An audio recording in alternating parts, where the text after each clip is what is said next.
Hello everyone. हमने अभी तक क्लास 10th के बहुत सारे क्वेश्चन सॉल्व किए हैं और हम उसी सीरीज को आगे कंटिन्यू कर रहे हैं जहां पर हम बाकी के क्वेश्चंस को भी सॉल्व करेंगे। अगर आपको इस सॉल्यूशन का पीडीएफ चाहिए है सॉल्व जो हमने यहाँ पर करके रखा है यहाँ पर, तो आप हमारे टेलीग्राम को ज्वाइन कर सकते हैं जो कि डिस्क्रिप्शन में आपको मिल जाएगा। और अगर आपको पीछे के वीडियोस देखना है तो वो भी प्लेलिस्ट में डिस्क्रिप्शन में मिल जाएगी आपको। हमने इस सीरीज में जो प्रीवियसली पूछे गए क्वेश्चंस हैं, हमने वो पूरे प्रीवियस ईयर के क्वेश्चंस हमने यहाँ पर सॉल्व कराए हैं आपको प्रॉपर कॉन्सेप्ट के साथ। आप उनको प्रॉपर सॉल्व करेंगे तो आपके पेपर में बहुत अच्छे नंबर आएंगे। तो उसी सीरीज को हम कंटिन्यू रखते हैं आगे और आज के हम क्वेश्चन सॉल्व करेंगे। तो पहला ही जो हमारा क्वेश्चन है वो है prove root three is an irrational number. तो पहले हम कुछ बेसिक की बात कर लेते हैं। तो रैशनल नंबर क्या होते हैं हमारे? रैशनल नंबर ऐसे नंबर होते हैं जिनको हम पी बाई क्यू के फॉर्म में लिख सकते हैं। जैसे हमने 4/5 लिख दिया, या फिर अगर हम 8/10 लिखें तो ये भी रैशनल नंबर है। मतलब पी बाई क्यू के फॉर्म में हम जिनको लिख सकते हैं वो रैशनल नंबर होते हैं। लेकिन इर्रेशनल नंबर क्या होते हैं? ऐसे नंबर जिनको हम पी बाई क्यू के फॉर्म में नहीं लिख सकते हैं, वो हमारे इर्रेशनल नंबर होते हैं। इसके बाद हम एक कॉन्सेप्ट और समझते हैं, को प्राइम नंबर्स। को प्राइम नंबर्स क्या होते हैं? तो सबसे पहले हम आपको बताते हैं प्राइम नंबर क्या है। प्राइम नंबर ऐसे नंबर हैं जिनके केवल 2 फैक्टर होते हैं। मतलब जैसे 3 है उसका केवल 1 है और 3 है। मतलब ये 2 ही नंबर से डिवाइड होता है, वो है 1 और 3। इसी तरीके के नंबर्स जिनके केवल 2 फैक्टर होते हैं वो प्राइम नंबर होते हैं। जैसे मान लो हम 13 लिख दें यहाँ पर। अगर हम आपसे बोलें कि 9 प्राइम है कि नहीं है? तो आप बोलेंगे नहीं है, क्योंकि 9 के 3 फैक्टर हैं, 1, 3, 9, है ना? तो प्राइम तो आपसे आता है। इसके बाद को प्राइम नंबर क्या होते हैं? को प्राइम नंबर ऐसे को प्राइम नंबर ना जोड़े में रहेंगे। जैसे हम 2 नंबर हमने लिखे 4, 5, क्या इन दोनों का कोई कॉमन फैक्टर है? नहीं है कॉमन फैक्टर, तो ये को प्राइम नंबर है। जैसे हम यहाँ पर 8, 10 लिखें, तो क्या ये को प्राइम नंबर है? ये को प्राइम नंबर नहीं है। ये को प्राइम है, ये को प्राइम नहीं है। क्यों? क्योंकि इन दोनों का कॉमन फैक्टर है 2। 2 से 4 8 भी डिवाइड हो जाता है, 10 भी डिवाइड हो जाता है। तो ये को प्राइम नंबर नहीं है। एक आध एग्जांपल और हम आपको यहाँ पर लिखते हैं। 10, 12 जो है ये को प्राइम है कि नहीं है? ये भी को प्राइम नहीं है, क्योंकि ये दोनों ही 2 से डिवाइड हो जाते हैं। अगर हमने यहाँ पर 6 और 7 लिखा, क्या ये को प्राइम नंबर है? बिल्कुल को प्राइम नंबर है, क्योंकि ये किसी से डिवाइड नहीं होते 1 के अलावा, ऑब्वियसली। तो देखो आप, अगर हम आपसे पूछे कि क्या 8/10 प्राइम वो रैशनल नंबर है? आप बोलेंगे हाँ है रैशनल नंबर, लेकिन इसको हम थोड़ा और सिंप्लीफाई कर सकते हैं, 2 से डिवाइड कर देंगे तो 4/5 आ जाएगा ये। अब अगर आप देखो तो 4 और 5 जो है हमारा, ये को प्राइम नंबर है। मतलब कोई भी रैशनल नंबर है हमारा, जैसे मान लो 10/15 लिखा हुआ है, इसको हम 5 से सिंप्लीफाई कर सकते हैं। दोनों 5 से डिवाइड हो जाएंगे तो 5 2/3, इसको 2/3 लिख सकते हैं। तो 10/15 भी रैशनल नंबर है और 2/3 भी वही बात है। तो 2/3 अगर हम देखेंगे तो 2 और 3 जो है वो दोनों को प्राइम नंबर हैं। को प्राइम नंबर, ठीक है? तो अब हम आगे का अब आपको सॉल्यूशन बताते हैं। तो देखो, हमें प्रूव करना है कि √3 जो है वो इर्रेशनल नंबर है। हमें √3 को इर्रेशनल नंबर प्रूव करना है। तो हम ऐसा करते हैं कि उल्टा मान लेते हैं पहले, कि √3 हमारा रैशनल है। हम उल्टा मान के चलेंगे कि √3 हमारा रैशनल नंबर है। अब अगर √3 रैशनल नंबर है, तो हम उसको पी बाई क्यू के फॉर्म में लिख सकते हैं। मतलब √3 को हम a अपॉन b के फॉर्म में लिख सकते हैं, क्योंकि हमने रैशनल मान लिया ना। और जहां पर a और b को प्राइम नंबर हैं, a एंड b आर को प्राइम। हमने आपको सिखाया था को प्राइम नंबर क्या होते हैं। And b is not equal to 0।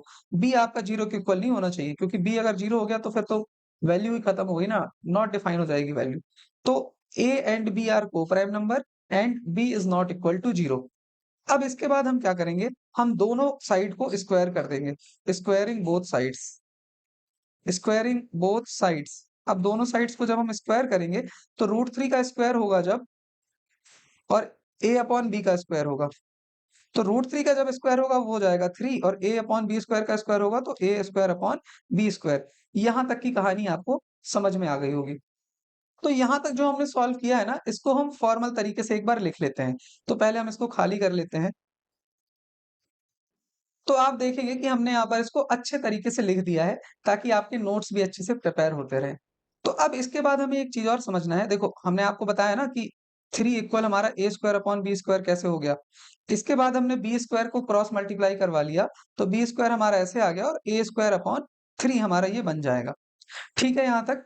अब यहाँ पर हमें एक चीज़ ये भी समझनी है कि अगर कोई नंबर हमारा जैसे मान लो 5 स्क्वायर है, ये हमारा अगर 5 से डिविजिबल है, तो फिर 5 भी 5 से डिविजिबल होगा। ये तो बहुत सिंपल बात है ना?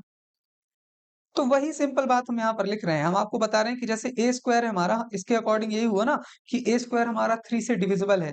ये देखो ए स्क्वायर अपॉन 3 है, मतलब ए स्क्वायर हमारा 3 से डिविजिबल है। इसका मतलब ए भी हमारा 3 से डिविजिबल होगा। होगा? बस हमें यही यहाँ पर लिख देना है। तो हम इसको भी बगल में यहाँ पर लिख ले रहे हैं। नोट्स भी बनना तो इम्पोर्टेंट है ना आपके लिए। तो ए स्क्वायर इज डिविजिबल बाई 3, इसका मतलब ए भी हमारा डिविजिबल होगा 3 से। अब देखो हमारा मतलब ये हुआ कि a को अगर हम 3 से डिवाइड करेंगे, तो ये कंप्लीटली डिविजिबल होगा। मतलब अगर जैसे मान लो हम 10 को 2 से डिवाइड करते हैं तो 5 आता है ना कंप्लीटली, कंप्लीटली डिविजिबल है मतलब ये। तो 5 आता है ना कोई इंटीजर। इसी तरीके से a को 3 से डिवाइड करने पर हमने मान लिया कि कोई इंटीजर c आता है। ठीक है? अ, देखो इसको देखते चलो, धीरे-धीरे पूरा क्वेश्चन समझ में आ जाएगा, लेकिन थोड़ा-सा पेशेंस रखना पड़ेगा हमें। तो हम ये बता रहे हैं आपको कि अगर a को हम 3 से डिवाइड करेंगे तो वो कंप्लीटली डिवाइड हो जाएगा और हमने मान लिया कि कोई नंबर c आ जाएगा इसमें, ठीक है? तो हम a की जगह पर 3c रख सकते हैं अब। जहाँ भी a है, ये पहली इक्वेशन में हम a की जगह पर 3c रखेंगे। अब हम इसको यहाँ पर लिख लेते हैं कि लेट a इक्वल 3c। अब a की जो वैल्यू है उसको हम इक्वेशन फर्स्ट में रखेंगे। Now putting the value of a in equation 1। अब इक्वेशन 1 में अगर हम a की वैल्यू पुट करेंगे तो b स्क्वायर बराबर आ जाएगा। a की जगह हमें लिखना है 3c, 3c का स्क्वायर अपॉन अपॉन 3। इस तरीके से ये आ जाएगा। इसके बाद हम इसको सॉल्व करेंगे तो ये बन जाएगा, देखो बी स्क्वायर बराबर 3 का मल्टीप्लीकेशन 3 का स्क्वायर है ना, मतलब ये 9 आ जाएगा, 9c स्क्वायर अपॉन 3।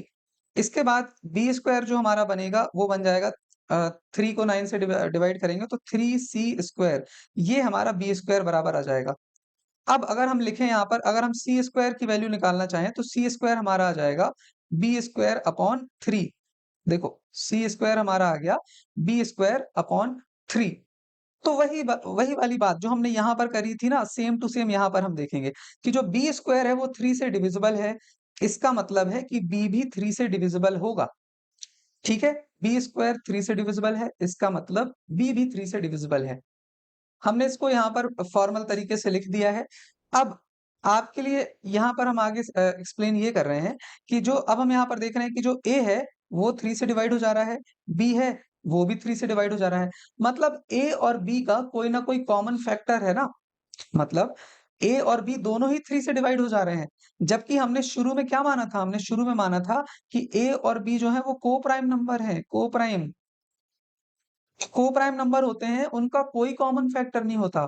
लेकिन हमारे इस केस में A और B इन दोनों का ही एक कॉमन फैक्टर आ गया जो कि 3 है। तो यहाँ पे कॉन्ट्रडिक्शन नहीं आ गया, मतलब विरोधाभास, कॉन्ट्रडिक्शन नहीं आ गया। अब ये कॉन्ट्रडिक्शन क्यों आया हमारा? ये कॉन्ट्रडिक्शन आया हमारा, ये इसलिए आया क्योंकि हमने गलत असम्पशन लिया था कि √3 रैशनल नंबर है।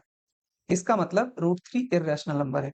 फिर से देखो एक बार, हमने आपको ये बताया कि A जो है वो 3 से डिवाइड हो जा रहा है, यहाँ पर हमने लिखा हुआ है देखो, और जो B है वो भी 3 से डिवाइड हो जा रहा है, ये यहाँ हमने लिखा है। तो अब हमने शुरू में माना था कि A और B तो को-प्राइम नंबर है, को-प्राइम नंबर है, इसका मतलब इनका कोई कॉमन फैक्टर नहीं होगा। लेकिन इस केस में इन दोनों का ही एक कॉमन फैक्टर आया है जो कि 3 है। तो यहाँ पर एक कॉन्ट्रडिक्शन आ गया है। मैथ में कभी कॉन्ट्रडिक्शन नहीं आ सकता है, हमेशा वो कोई भी चीज़ हमेशा ही ट्रू होगी ना हर चीज़ के लिए। लेकिन यहाँ पर कॉन्ट्रडिक्शन आ गया कि ए और बी को-प्राइम नहीं होंगे, इसका मतलब है। ठीक है, ज़्यादा हमने बोल दिया है, सिंपल ये समझ लो कि यहाँ पर ये कॉन्ट्रडिक्शन आ गया है और ये कॉन्ट्रडिक्शन क्यों आया है?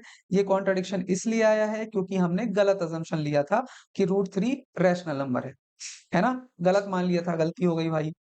तो इसका क्या मतलब हो गया कि हम लिख देंगे हेंस √3 इज़ इर्रेशनल नंबर। अब इसको फॉर्मली लिखेंगे कैसे? वो हम यहाँ पर लिख दे रहे हैं। देखो यहाँ पर कैसे इसको फॉर्मली लिखेंगे। Therefore A and B have at least 3 as a common factor, है ना? But this contradicts the fact that A and B are coprime. हमने तो को-प्राइम माना था उनको। वही चीज़ भी यहाँ पर जो अभी समझाया आपको। इसके बाद this contradiction has arisen because of our wrong assumption, incorrect assumption that √3 is a rational number. इसके बाद हम कंक्लूड कर देंगे hence √3 is an irrational number. ठीक है? ये वाला क्वेश्चन बोर्ड में हर बार आता है लगभग, तो बहुत ही इम्पोर्टेंट है। अब कई बार यहाँ पर बोर्ड में हमसे पूछ लेते हैं कि प्रूव √5 इज़ इर्रेशनल नंबर, तो वहाँ पर हम क्या करेंगे? यही सेम प्रोसेस होगी वहाँ पर, √5 के लिए भी, √7 के लिए भी, कोई भी इस तरीके का नंबर आएगा उसमें सेम प्रोसेस होगी। अब जैसे √5 आ जाता ना, तो वहाँ पर हम a इक्वल 5c मानते फिर, ठीक है? चलो हम आपको √5 का भी करा ही देते हैं। अब हमने यहाँ पर वही क्वेश्चन लिख लिया है कि prove √5 is an irrational number, तो हम सबसे पहले यहाँ पर लिख लेंगे कि let √5 is a rational number. तो अब रैशनल नंबर है मतलब √5 को हम a/b के रूप में लिख सकते हैं, जहाँ पर a और b को-प्राइम नंबर है। अब दोनों को स्क्वायर करेंगे तो √5 का स्क्वायर 5 आ जाएगा। इसके बाद यहाँ पर क्रॉस मल्टीप्लाई करेंगे तो a²/5 आएगा। इसके बाद अब a स्क्वायर जो है वो 5 से डिविजिबल है, तो फिर a भी 5 से डिविजिबल होगा, है ना? अब a/5 a को अगर हम 5 से डिवाइड करेंगे तो कोई ना कोई इंटीजर नंबर तो आएगा, तो हमने मान लिया वो c है, तो a इक्वल हमारा 5c हो जाएगा। वही चीज़ हमने यहाँ पर a इक्वल 3c लिखा था 3 के लिए, यहाँ पर हम 5 लिख देते हैं। अब यही वैल्यू हम इसमें पुट करेंगे तो यहाँ 3c स्क्वायर की जगह पर हो जाएगा 5c स्क्वायर और नीचे हमारा बन जाएगा 5।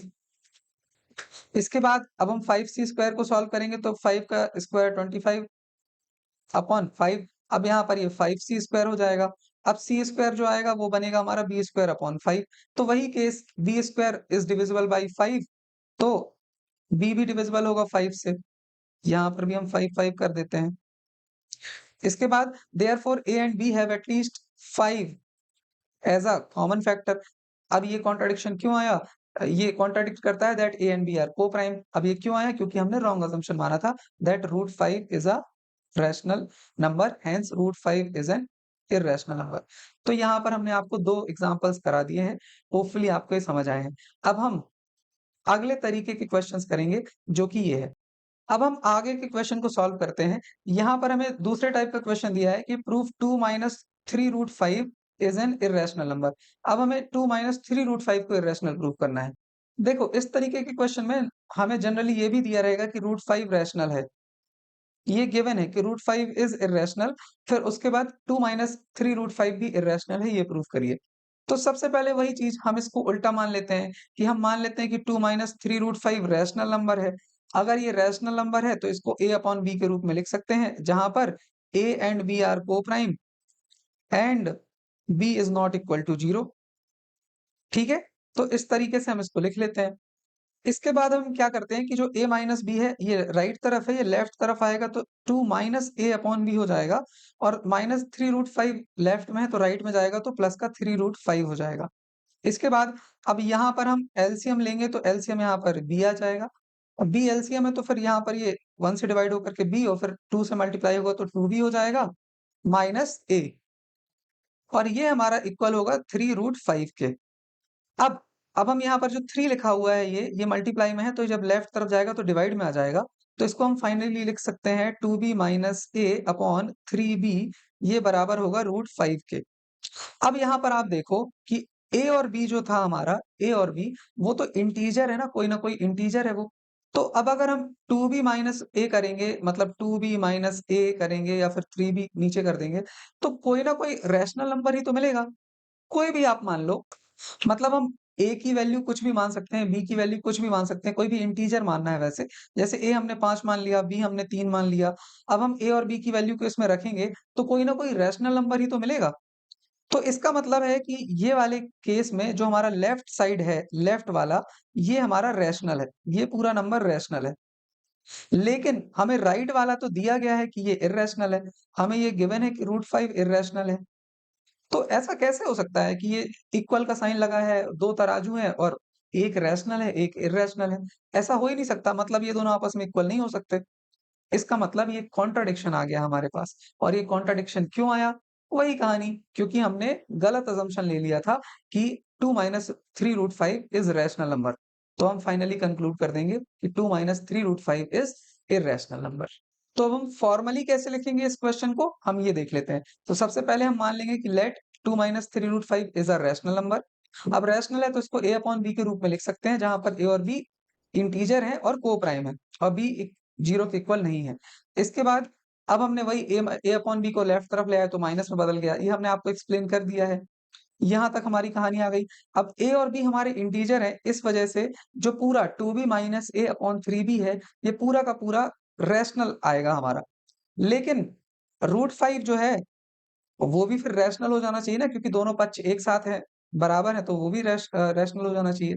लेकिन ऐसा नहीं है, क्योंकि √5 हमारा इर्रेशनल है। तो अब ये कॉन्ट्रडिक्शन आया है क्योंकि हमने गलत असम्पशन ले लिया था कि 2 - 3√5 इज रैशनल। इसका मतलब है कि 2 - 3√5 इज इर्रेशनल नंबर। और यहाँ पर ये क्वेश्चन फॉर्मली भी हमने सॉल्व कर लिया है। इसके बाद हमारे पास एक क्वेश्चन है, √2 - √5 को हमें इर्रेशनल प्रूफ करना है। देखो ये वाला क्वेश्चन थोड़ा-सा अलग है, तो इसको हम कैसे करेंगे? इसमें मान लो हमें दिया होता कि √5 इज इर्रेशनल नंबर, तो अब प्रूफ करिए कि ये पूरा √2 - √5 भी इर्रेशनल है। तो वही कहानी, सबसे पहले हम इसको रैशनल मान लेंगे, रैशनल मान लेंगे तो √2 - √5 बराबर a अपॉन b हो जाएगा। और जहाँ पर a और b हमारे को-प्राइम नंबर है, को-प्राइम है, और फिर इसके बाद a और b इंटीजर है और b हमारा 0 के इक्वल नहीं है। इतनी कहानी तो हमें सब में ही लिखनी है। तो इसके बाद अब हम क्या करेंगे, हमें √5 दिया है ना कि इर्रेशनल है, तो √5 को हम राइट तरफ ले जाते हैं। तो √2 इक्वल हो जाएगा हमारा a अपॉन b प्लस √5। अब हम दोनों पक्षों का स्क्वायर करेंगे, स्क्वायरिंग बोथ साइड्स। स्क्वायर जब हम करेंगे दोनों पक्षों का, तो फिर हमारे पास मिलेगा, √2 का स्क्वायर करोगे तो 2 आएगा। अब a अपॉन b प्लस √5 का स्क्वायर करोगे, इस तरीके से बनेगा ना ये।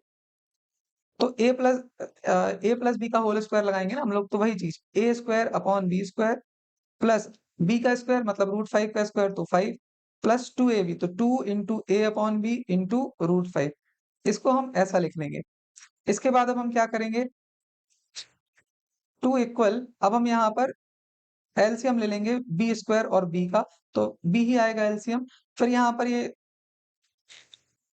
इसका एलसीएम बी स्क्वायर आएगा। देखो हमने आपको सिखाया था ना एलसीएम लेना, लेकिन अगर आपको डिफिकल्ट लग रहा हो तो यहाँ पर हम बता दे रहे हैं। देखो बी स्क्वायर है और फिर बी है, तो हर प्राइम नंबर जो होता है उसका हाईएस्ट डिग्री लेनी पड़ती है ना, तो हाईएस्ट डिग्री लेंगे वही एलसीएम होगा। तो अब यहाँ पर हमारा बन जाएगा a square plus 5b square plus 2ab√5, ये ऐसा आ जाएगा।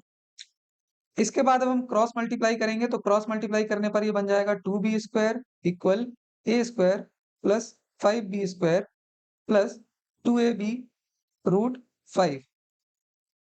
इसके बाद अब हमें क्या करना है, अब हम ये जो जितना a स्क्वायर और b स्क्वायर वाला है, इसको हम एक एक साइड ले लेंगे, तो 2b स्क्वायर होगा, a स्क्वायर लेफ्ट में जाएगा तो a स्क्वायर हो जाएगा, माइनस 5b स्क्वायर हो जाएगा, ये बराबर हमारा हो जाएगा 2ab√5 के।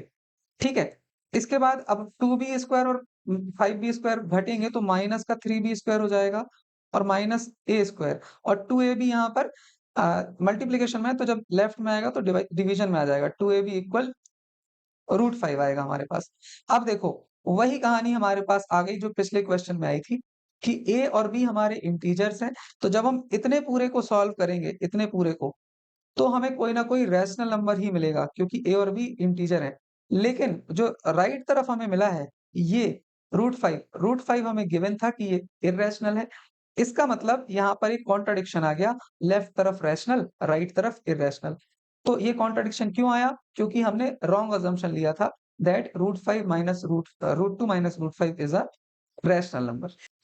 फिर हम वही कंक्लूड कर देंगे कि √2 - √5 इज एन इर्रेशनल नंबर।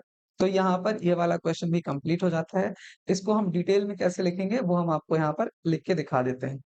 तो इस क्वेश्चन को हम फॉर्मली लिख लेते हैं। इस तरीके से हमने यहाँ पर आपको बता दिया था कि कैसे आएगा ये। इसके बाद अब वही चीज कि a और b हमारा इंटीजर्स है, तो -3b square minus a square upon 2ab, ये भी एक रैशनल नंबर होगा। तो √5 जो है वो भी रैशनल होना चाहिए क्योंकि इक्वल लगा है, लेकिन ऐसा नहीं है, √5 हमें गिवन है कि वो इर्रेशनल है। तो अब हम ये बोल सकते हैं कि ये कॉन्ट्राडिक्ट कर रहा है फैक्ट हमारा, √5 इर्रेशनल गिवन है।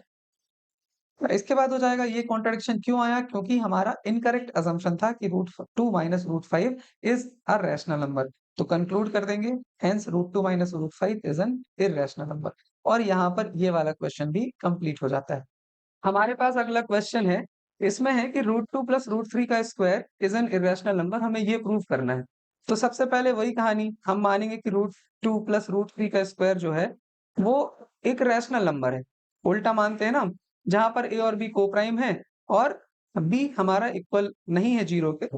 और इसके बाद अब वही कहानी है, देखो हमने यहाँ पे इसको एक बार और सॉल्व करते हैं। जब हम इसका स्क्वायर सॉल्व करेंगे तो a square plus b square plus 2ab होगा।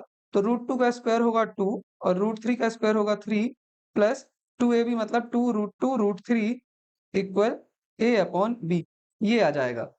इसके बाद अब हम यहाँ पर 2 + 3 करेंगे तो 5 आएगा, 5 + 2 और फिर रूट में √2 × √3 जो है वो √6 हो जाएगा, ये बराबर हो जाएगा a अपॉन b के। इसके बाद हम क्या करेंगे, 2 √6 को यहीं पर लिखा रहने देंगे और हम इसको a अपॉन b और 5 को लेफ्ट से राइट तरफ ले जाएंगे तो 5 माइनस का हो जाएगा। तो ये ऐसा लिख लिया हमने। इसके बाद अब हम यहाँ लिखेंगे 2 √6 इक्वल, अब यहाँ पर b हमारा एलसीएम हो गया, तो फिर ये हमारा बन गया a minus 5b, a minus 5b आ गया। इसके बाद क्या करना है, √6 को यहीं लिखा रहने दो और ये हमारा बन गया a माइनस 5b और 2 यहाँ पर मल्टीप्लाई में है तो राइट में जाएगा तो डिवाइड में आ जाएगा और 2 भी हो जाएगा। तो हमने यहाँ पर इसको इस तरीके से लिख लिया। अब वही कहानी है हमारी, हमें यहाँ पर गिवन है देखो कि √6 इज इरेशनल और हमारा देखो ये इक्वल का साइन आया है। एक तरफ लेफ्ट में हमारा इरेशनल नंबर है, तो फिर राइट में जो हमारा है ये a minus 5b upon 2b, ये a और b तो इंटीजर थे ना, जब इसको हम पूरे को सॉल्व करेंगे a minus 5b upon 2b, जब हम इसको सॉल्व करेंगे तो कोई ना कोई इंटीजर रैशनल नंबर आएगा कोई ना कोई, और लेकिन ये हमारा इक्वल है इरेशनल नंबर के बराबर। तो ऐसा नहीं हो सकता है, ये कॉन्ट्रडिक्शन है। ये कॉन्ट्रडिक्शन क्यों अराइज हुई है, क्योंकि हमने गलत अजम्पशन लिया था कि √2 + √3 का स्क्वायर रैशनल नंबर है। तो फाइनली इसको कंक्लूड कर देंगे कि √2 + √3 इज एन इरेशनल नंबर, इसका square is an irrational number. देखो हमने आपको इसका लिखना कैसे है वो पीछे के क्वेश्चंस में बता ही दिया है ना? तो फिर बार-बार हम लोग क्यों टाइम वेस्ट करें? होपफुली आप इसको सॉल्व कर लेंगे जो पीछे हमने किया है। तो देखो ये बहुत ही ईज़ी है ना? अभी इनको 2-3 बार प्रैक्टिस लेकिन ज़रूर करनी पड़ेगी हमें। तो प्रैक्टिस का काम आपका है, करिए प्रैक्टिस। तो फिर इसके बाद अब हम अगला क्वेश्चन कर लेते हैं। इसमें लिखा हुआ है कि 1/√5 इज़ एन इरेशनल नंबर, ये प्रूव कीजिए। तो सबसे पहले वही कहानी है देखो, सब में वही करना है हमें। तो फिर हम मान लेते हैं कि let 1/√5 is a rational number. हमने मान लिया कि एक ये रैशनल नंबर है। अब ये रैशनल नंबर है तो इसको हम पी बाई क्यू के फॉर्म में लिख सकते हैं। तो पी बाई क्यू के फॉर्म में लिख दो इसको, 1/√5 इक्वल ए अपॉन बी, जहां पर ए और बी कैसे होते हैं, ए एंड बी आर को प्राइम। देखो अब तो यार ये याद हो गया होगा ना, कई बार हमने कह रहा है। और बी हमारा 0 के बराबर नहीं है और ए और बी हमारे इंटीजर्स हैं, a and b are integers. अब क्या करते हैं, इसका हम क्रॉस मल्टीप्लीकेशन करते हैं तो हमारा ये बन जाएगा a√5 इक्वल b।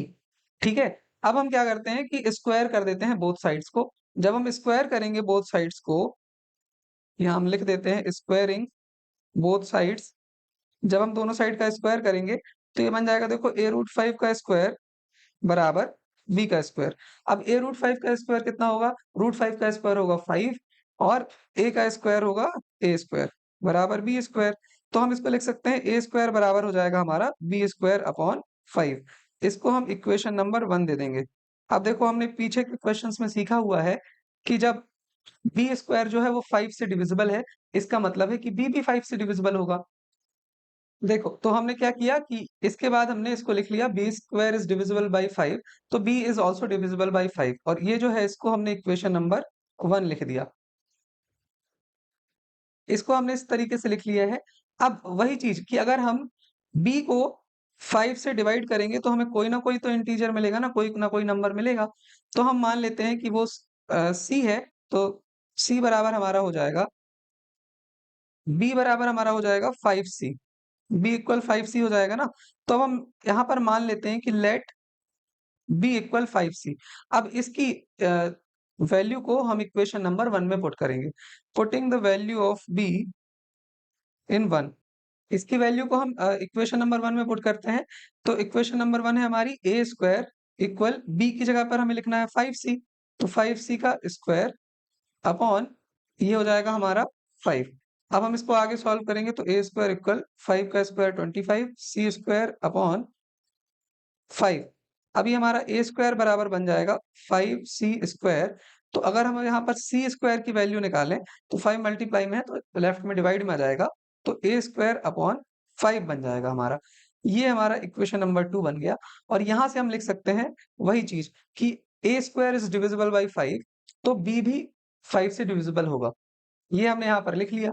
अब हम यहाँ पर देख रहे हैं कि जो ए और बी है ये दोनों ही 5 से डिवाइड हो जा रहे हैं। मतलब ए और बी दोनों का कम से कम एक कॉमन फैक्टर है 5, लेकिन हमने तो ए और बी को को प्राइम माना था। मतलब क्या है कि यहाँ पर कॉन्ट्रडिक्शन आ गया ना। और ये कॉन्ट्रडिक्शन क्यों आया? क्योंकि हमारा हमने जो अजम्पशन माना है 1/√5 इज अ रैशनल नंबर, वो गलत है। बस इसको हम यहाँ पर लिख देते हैं और हमारा आंसर कंप्लीट हो जाएगा। तो यहाँ पर हमने ये लिख लिया है। हम ये इस तरीके के कई बार क्वेश्चन कर चुके हैं, तो आप इसको यहाँ पर पॉज करके पढ़ सकते हैं। अब हम आगे बढ़ते हैं। अब हमारे पास यहाँ पर कुछ क्वेश्चंस हैं, इनको भी हम सॉल्व कर लेते हैं। तो ये प्रीवियस ईयर के क्वेश्चंस हैं बाय द वे। तो अब इसको आप पढ़िए। A seminar is being conducted by an educational organisation where the participants will be educators of different subjects. तो अलग-अलग सब्जेक्ट्स के हमारे पास एजुकेटर्स हैं। Number of participants in Hindi, English, maths are.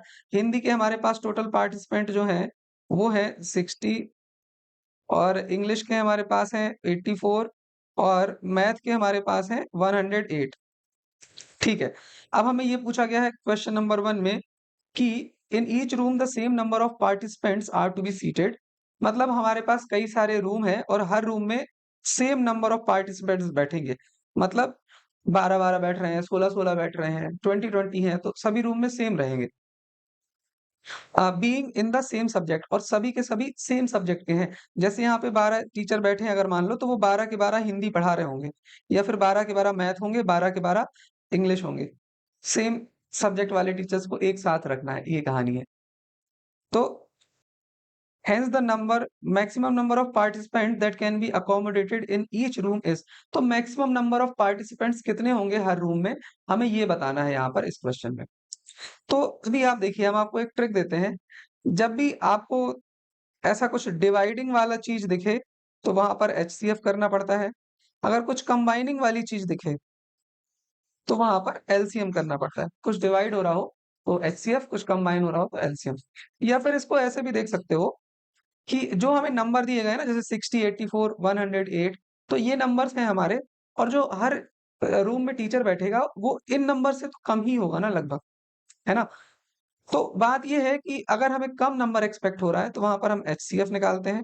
अगर हमें जो नंबर दिए हैं उससे ज्यादा कोई नंबर आने की एक्सपेक्टेशन होती है, जैसे मान लो हमें बोला 4 और 3 है, 4 और 3 मिनिमम नंबर कौन सा है जो जिससे ये दोनों ही कट जाएं, तो इन दोनों से बड़ा ही होगा ना वो नंबर जिससे दोनों कैंसिल होंगे, 12। तो यहाँ पर इस वाले केस में हमें एलसीएम निकालना पड़ता है। ठीक है। तो एचसीएफ, इस केस में हमें एचसीएफ निकालना पड़ेगा। HCF of what? एचसीएफ हमें निकालना पड़ेगा 60 का, 84 का और 108 का। तो इसको हम सॉल्व कर लेते हैं प्राइम फैक्टराइजेशन से। तो यहाँ 30 बार गया, ये हमारा 15, ये 3 5 बार और ये 1 बार। इसके बाद 84 को हम सॉल्व करते हैं, ये बना ऐसा। फिर ये तो आपसे आता ही है, तो इसको हम जल्दी से कर लेते हैं यहाँ पर। अब 108 है तो फिर 5 4, और फिर ये 27, और फिर ये 3 बार। अब इसका जो एचसीएफ बनेगा, एचसीएफ हमारा बनेगा 60, 84 और 108 का। तो इसके पहले हमें ये लिखना पड़ेगा यहाँ पर 60 जो है इसके प्राइम फैक्टर्स हमारे आए हैं 2 की पावर 2, 3, 5। इसके बाद 84 है, इसके प्राइम फैक्टर आए हैं 2 की पावर 2, 3 और 7। और 108 के आए हैं 2 की पावर 2, 3 की पावर 3। अब एलसीएम जो होगा इनका, एचसीएफ जो होगा वो होगा 60, 84, 108 का एचसीएफ जो होगा हमारा वो आएगा।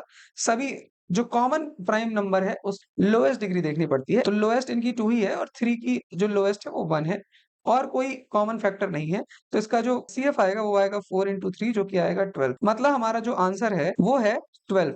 मतलब 12 टीचर्स को हम एक-एक रूम में बिठा सकते हैं। इसके बाद हमारा जो दूसरा क्वेश्चन है, इसमें ये पूछा है the minimum number of rooms required during the event. तो मिनिमम नंबर ऑफ रूम्स कितने लगेंगे हमें? तो अगर हम देखें कि हिंदी के टीचर हमारे 60 हैं, हिंदी के टीचर हमारे 60 हैं टोटल और हर रूम में हम 12 टीचर्स बैठा सकते हैं। तो हिंदी के टीचर्स बैठाने के लिए 5 रूम लगेंगे, 60 को 12 से डिवाइड कर देंगे। इसी तरीके से इंग्लिश के टीचर 84 हैं, 84 को हम अगर 12 से डिवाइड करेंगे तो 12 सेवन्स आर 84। तो फिर 7 रूम्स हमें इंग्लिश के टीचर के लिए लगेंगे। इसी तरीके से 108 हमारे मैथ के हैं, तो फिर 9 9 रूम्स हमें लगेंगे कम से कम मैथ के टीचर के लिए। तो टोटल नंबर ऑफ रूम कितने हो गए? 7, 5, 12, 12 में 9 जोड़ेंगे तो 21, 21 इसका आंसर आ जाएगा। हम यहाँ पर इसको ऐसे भी लिख दे रहे हैं 5 + 7 + 9 बराबर 21। तो इसका आंसर है ऑप्शन ए। तो होपफुली आप इस क्वेश्चन को भी समझ गए हैं। देखो कभी भी कोई दिक्कत लगे ना, वैसे अगर यहाँ तक वीडियो में आ गए हो तो बहुत बड़ी बात है और अगर कोई दिक्कत लगे तो आप हमें कमेंट में बता सकते हैं। वैसे ये नया चैनल है तो वैसे यहाँ पर ज़्यादा यहाँ तक कोई नहीं पहुँचेगा, लेकिन अगर आप पहुँचे हो तो बताना ज़रूर कि आप आए हो यहाँ पर। ठीक है? अच्छा लगेगा ना? ठीक है, तो इसी बात पे अगला क्वेश्चन और कर लेते हैं।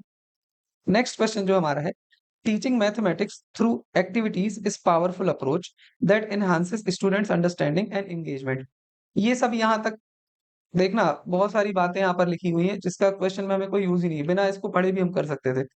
इसके बाद है keeping this in mind miss Mukta planned a prime number game for class 5th students. एक गेम प्लान करती है miss Mukta. She announces the number 2 in her class and asks the first students to multiply it by a prime number and then pass it to the second student. मतलब उन्होंने एक number दिया 2 और किसी student से बोला कि आप किसी भी प्राइम नंबर से इसको मल्टीप्लाई कर दीजिए। प्राइम नंबर अब कुछ भी हो सकता है, मान लो उस स्टूडेंट ने 3 से मल्टीप्लाई कर दिया हो, है ना? इसी तरीके से फिर जो भी आया मल्टीप्लिकेशन जैसे 6 आया, तो अब ये पहला स्टूडेंट है ना, ये दूसरे स्टूडेंट को दे देगा 6 और कहेगा कि अब आप किसी भी प्राइम नंबर से मल्टीप्लाई कर दीजिए। तो दूसरा स्टूडेंट ने 6 लिया और उसको 3 से मल्टीप्लाई कर दिया मान लो, तो फिर 18 हो गया, है ना? ऐसे करते-करते आगे बढ़ती जा रही है बात। तो मतलब ये देखो कि पहले स्टूडेंट ने 3 से मल्टीप्लाई किया, दूसरे ने मान लो जिससे भी किया हो, पर प्राइम नंबर से करना है, ये वाली बात है। किसी से भी कर सकते हैं, अभी हमें पता नहीं क्या है। और बाद में जो रिजल्ट आया हुआ है 173250, इतना रिजल्ट आया है। तो अब हमसे ये क्वेश्चन पूछा गया है, now Mukta asked some students as given below to the students, what is the least prime number used by the students. तो देखो 2 तो मुक्ता जी ने ही दे दिया, इसके बाद कम से कम नंबर स्टूडेंट्स ने कौन-सा यूज़ किया। तो सबसे पहले हम एक काम करते हैं, ये जो है ना 173250, इसका हम प्राइम फैक्टर्स निकाल लेते हैं खुद। तो देखिए आप इसको 173250, इसका हम प्राइम फैक्टर निकालते हैं पहले। इसके प्राइम फैक्टर्स होंगे हमारे 2 से डिवाइड हो जाएगा, फिर 2 6 6 2 5। इसके बाद अब ये 3 से डिवाइड होगा क्या? 3 से हम डिवीजन कैसे चेक करते हैं? देखो 8 6 6 2 5 है ना? हम शॉर्ट में आपको बताते हैं। 6 3 से डिवाइड होता है, 6 3 से डिवाइड होता है। अब 8 + 2 10 होता है, 10 + 5 15 होता है, तो 15 3 से डिवाइड हो जाता है, इसका मतलब है पूरा नंबर भी 3 से डिवाइड हो जाएगा। तो यहाँ 3 लिख लेते हैं, फिर 2 3 8 24, फिर 2 24। अब इसके बाद हम फिर से चेक करते हैं क्या ये 3 से डिवाइड होगा? तो वही कहानी है, हम इसको सबको ऐड करते हैं तो 8 और 2 10 होगा, 10 8 18 होगा, 18 में हम 7 जोड़ेंगे तो 25 आएगा, 25 में 5 जोड़ेंगे तो 30 आएगा। 30 3 से डिवाइड हो जाता है, इसका मतलब ये नंबर भी 3 से डिवाइड हो जाएगा। तो यहाँ 3 से डिवाइड करते हैं तो 9 टाइम्स ये डिवाइड होगा, 27, फिर 6, फिर ये। अब हम देखते हैं क्या ये 3 से डिवाइड हो रहा है? अब अगर आप चेक करेंगे 3 से डिवीज़न, तो 3 से डिवाइड ये 6 2 8, 8 में हम 9 जोड़ेंगे तो 17 तो 22, नहीं 3 से डिवाइड नहीं हो रहा है, तो हम यहाँ 5 लिखेंगे, 5 से डिवाइड हो जाएगा लास्ट में क्योंकि 5 है। तो 1925 आ गया। अब हम यहाँ पर थोड़ा-सा इसको यहाँ पर करे ले रहे हैं, 1925। अब ये फिर से 5 से डिवाइड हो जाएगा तो 3 बार, फिर हाँ, इसके बाद ये 5 से फिर से 35, फिर 3 38, तो 7 बार। तो अब ये 7 से जाएगा और फिर 11 से जाएगा। तो जो 173 250 इसके जो हमें प्राइम फैक्टर्स मिले हैं वो मिले हैं 2 into 3 into 5 into 5 into 7 into 11 हमें इतने प्राइम फैक्टर मिले हैं। अब ये इनने पूछा है how many students are in the class. तो देखो,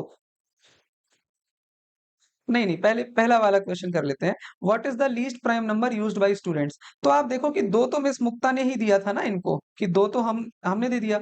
फिर अगला जो स्टूडेंट होगा ना उसने 3 से मल्टीप्लाई किया होगा। ये जितना भी है ना ये प्राइम फैक्टर्स है ना, तो ये सब हमें प्राइम फैक्टर्स बता रहे हैं। तो फिर अगला जो स्टूडेंट है, ये प्राइम फैक्टर हमें ये बता रहे हैं कि किसने स्टूडेंट ने कितने से मल्टीप्लाई किया। तो अगले स्टूडेंट ने 3 से किया होगा। या फिर लीस्ट प्राइम नंबर है ना, तो लीस्ट प्राइम नंबर हमारा 3 है।